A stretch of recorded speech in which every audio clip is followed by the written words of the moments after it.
કાંકરા વડોદરાના શિન્નોરની ઘટના એક ગુણીમાંથી 5 કિલો કાંકરા નીકળ્યાનો આરોપ મુકાયો। સેગવા ચોકડી ખાતેની તપન ફર્ટિલાઇઝરમાંથી ખેડૂતે ડીએપી ખાતરની ગુણ ખરીદી હતી। ખેડૂતોએ શિન્નોર મામલતદાર ગ્રાહક સુરક્ષા કેન્દ્ર વડોદરા કૃષિ વિભાગમાં રજૂઆત કરી। ખેડૂતો તો કહી રહ્યા છે કે મકાઈમાં નાખવા માટે ખાતર લઈ ગયા અને બોરી ખોલી તો કાંકરા નીકળ્યા। તો બીજી તરફ દુકાનદાર કહી રહ્યા છે કે આ બોરીઓ કંપનીમાંથી આવે છે, કાંકરા ક્યાંથી આવ્યા તેનો મારી પાસે કોઈ જવાબ નથી। હવે સવાલ એ થઈ રહ્યો છે કે કેટલાક વિસ્તારમાં ખાતર માટે પડાપડી થતી હોય છે તો અહીં ખાતરમાં કાંકરા નીકળે છે। ખેડૂતો સાથે આવો અન્યાય કેમ થઈ રહ્યો છે?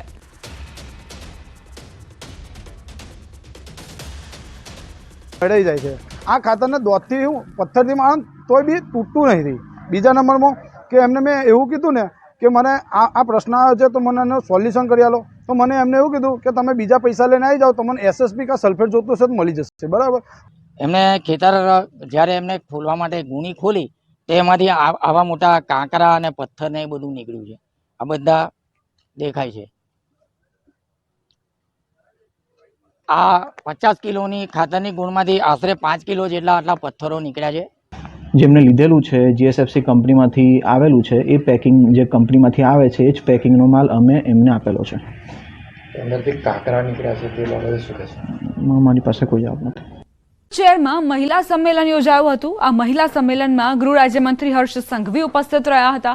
દરમિયાન હર્ષ સંઘવીએ સ્વચ્છતાને લઈ જણાવ્યું કે સોસાયટીની નીચે બેઠા બેઠા ભાઈઓ મોડી રાત સુધી પિચકારી મારે તો મહિલાઓએ ધોકા લઈને જવાનું, ભાઈઓ પિચકારી મારવાનું બંધ કરી દેશે।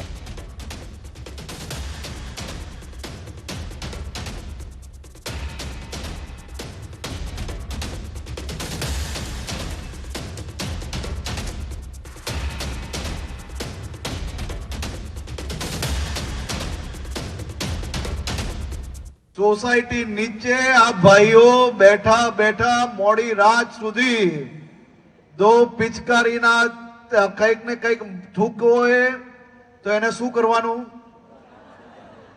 બધાએ ભેગા થઈને એક ધોકો લઈને નીકળશો તો આમાંના એક બી વ્યક્તિ સોસાયટીની નીચે માવો થૂકવાની હિંમત કરશે?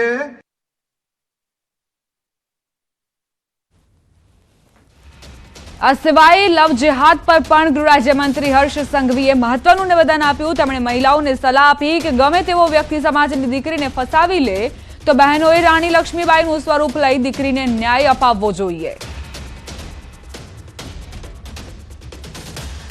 ગમે તેવો વ્યક્તિ જો સમાજની ભોલી ભાલી દીકરીને ફસાવી લે તો સમાજની બીજી બહેનોએ શું કરવું જોઈએ? એની જોડે રાણી લક્ષ્મીબાઈનું આપણામાં સ્વરૂપ આવીને દીકરીના પરિવાર જોડે ઉભા રહીને દીકરીને ન્યાય અપાવવો જોઈએ।